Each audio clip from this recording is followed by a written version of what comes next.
நிகழ்வுகள் லங்கா தமிழ் FM, செம்மொழி FM, தகவல் அரங்கம் ஆகிய முகநூல் தொலைக்காட்சிகளினூடாக உலகமெல்லாம் ஒளிபரப்பு செய்யப்பட்டுக் கொண்டிருக்கிறது. உங்கள் மத்தியில் உரையாற்ற ஜனாதிபதி சட்டத்தரணி பாராளுமன்ற உறுப்பினர் நிசாம் காரியப்பர் அவர்கள். பிஸ்மில்லாஹிர் ரஹ்மானிர் ரஹீம்.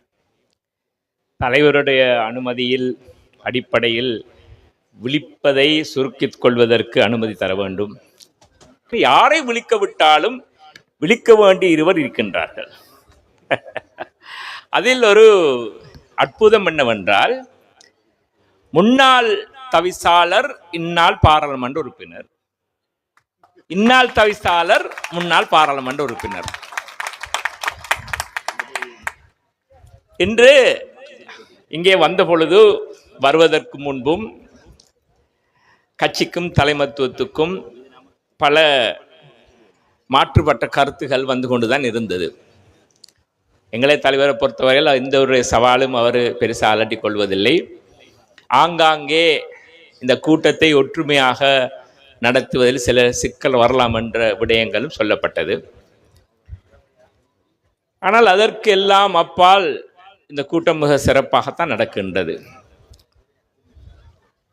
எங்களுடைய முன்னாள் தவிசாளர் இந்நாள் பாராளுமன்ற உறுப்பினர் அவர்களுடைய பாராளுமன்ற விஜயமும், முன்னாள் பாராளுமன்ற உறுப்பினர் இன்னார் தவிசாளருடைய ஸ்ரீலங்கா முஸ்லிம் காங்கிரஸ் விஜயமும், ஸ்ரீலங்கா முஸ்லிம் காங்கிரஸ் சரித்திரத்தில் சமகாலத்தில் ஏற்பட்ட ஒரு பாரிய தாக்கம், அம்பாறை மாவட்டத்தில் கொண்டு வந்த தாக்கத்துக்குரிய சரித்திரங்கள் எழுதப்படும். சகோதரர் அப்துல் பாசில் சொன்னார், நீங்கள் பாராளுமன்ற பதவியை எடுத்த விடயங்களை பற்றி பேசுங்கள் என்று. நாம் பேச விரும்பவில்லை, அதில் எழுதப்படும். ஏனென்றால் சகோதரர் முஷாரஃப் அவர்கள் இந்த கட்சிக்குள் வந்தவுடனே அவருடைய திறமையை நாங்கள் கண்டு தேசிய இளைஞர் அமைப்பாளராக அவரை நாங்கள் வரவேற்றிருக்கின்றோம். எங்களுடைய மூற்ற போராளி சகோதரர் அப்துல் வாசித் அவர்களுடைய இயற்கையாகவே அவருக்கு இருக்கின்ற அந்த பண்புகள், அவரை பற்றி கட்சியிருக்கின்ற நம்பிக்கை, பொத்துவில் மக்களுக்கு ஒரு அரசியல் அடையாளம், அதிகாரம் கொடுக்கப்பட வேண்டும் என்ற அந்த தேவையின் அடிப்படையில் உண்மையாகவே ஒரே ஒரு இரகசியத்தை மட்டும் சொல்லுகின்றேன். சகோதரர் முஷாரஃப் அவர்கள் வருகைக்கு பற்றி பேசுவதற்கு முன்பே அவருடைய பெயரை நாங்கள் பாராளுமன்றத்தில் கொடுக்க வேண்டும் என்று தலைவர் யோசனை செய்திருந்தார். ஆனால் அப்பொழுதெல்லாம் எனக்கு விளங்கவில்லை ஏன் இதை தலைவர் சொல்கிறார் என்று. ஆனால் அவருடைய அரசியல் ஞானம், அவருடைய அனுபவம் அடிப்படையில் அவர் சொன்னார், I think we must consider பாசி சீரியஸ்லி பிகாஸ் ஆஃப் பொத்திவில் பிரதேசத்தை நினைத்து தான். அவருக்கு நான் அவரை கௌரவித்ததுக்காக அவர் எனக்கு ஒரு மாலை போடுகிறார், நன்றி. ஆனால் அவசரமான ஒரு விடயத்தை மட்டும் சொல்லிவிட்டு நான் அமரலாம் என்று நினைக்கின்றேன். இங்கே நான் நம்புகின்றேன், இந்த மேடையில் இருந்த நேரத்திலிருந்து நாங்கள் ஒரு வசனத்தை மீண்டும் மீண்டும் கேட்டுக்கொண்டே இருந்தோம். அதுதான் இந்த வஹதஹிபு அல் இம்ரான் சூராவில் ஒரு வசனம். மறைந்த தலைவர் காலத்திலிருந்து இன்று வரை நாங்கள் உச்சரித்து கொண்டிருக்கும் ஒரு குர்ஆன் வசனம். கண்ணியமிக்க உலமாக்களுக்கு தெரியும், அந்த நீங்கள் எல்லோரும் அல்லாஹ்வின் கயிற்றை உறுதியாக பற்றி கொள்ளுங்கள், பிளவுபடாதீர்கள் என்ற வசனம். ஆனால் இன்றைக்கு நான் அந்த வசனத்தை குர்ஆனில் அல்லாஹ் சுப்ஹானஹு வ தஆலா அனுப்பிய பொழுது ஒரு பின்னணி ஒன்று இருக்கின்றது. அதற்கு அந்த பின்னணி கதையை மாத்திரம் சொல்லிவிட்டு அமரலாம் என்று நினைக்கின்றேன். என்றால் இன்றைக்கு பொத்துவியலில் சமகால அரசியலில் இருக்கின்ற இந்த சின்ன சின்ன கருத்து வேறுபாடுகள் அல்லது சலசலப்புக்கு இது நல்லொரு பதிலாகும். வழமையாக இந்த விடயங்களை பற்றியெல்லாம் பெருசான மேடைகள் பேசுவதில்லை. ஆனால் இது சம்பந்தமாக கொஞ்சம் பேச வேண்டும் என்று நினைத்தேன். நான் நம்புகின்றேன், இது பிழை இருந்தால் கண்ணியமிக்க உலமாக்கள் என்னை திருத்த வேண்டும். இது ஒரு மதீனா சூரா.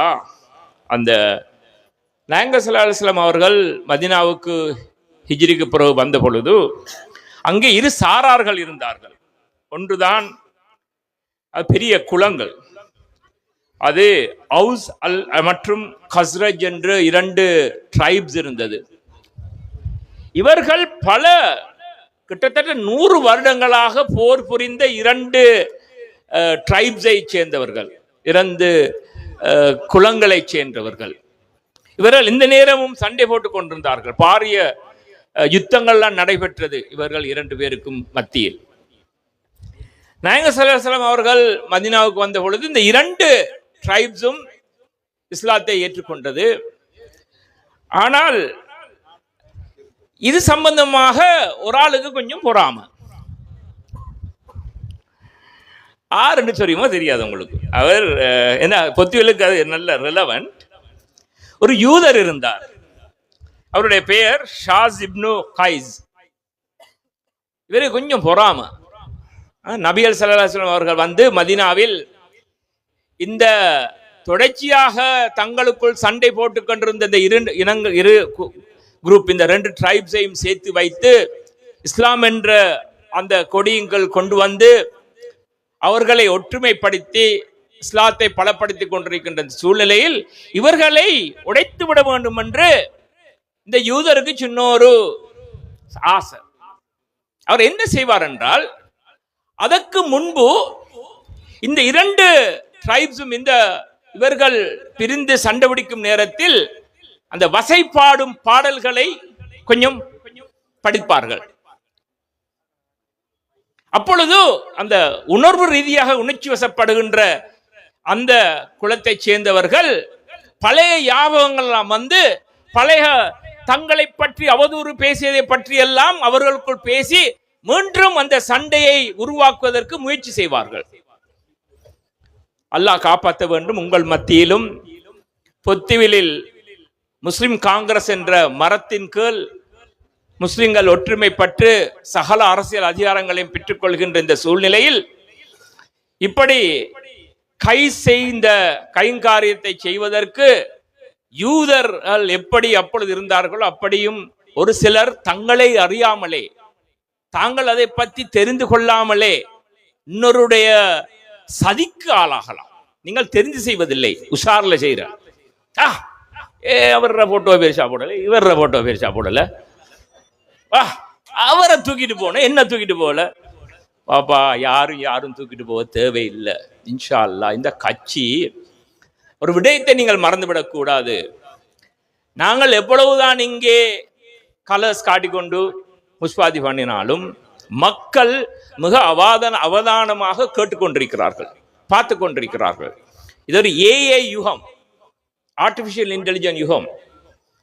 இந்த மொபைல் போனில் இருந்து அவர்கள் எல்லா விடயத்தையும் இந்த கூட்டத்தை கூட நான் நம்புகிற ஆஸ்திரேலியாவிலிருந்து அமெரிக்கா வரை உள்ள பல நாடுகளில் பல இடங்களில் பார்த்து கொண்டிருப்பார்கள், வீடுகளிலிருந்து பார்த்து கொண்டிருப்பார்கள்.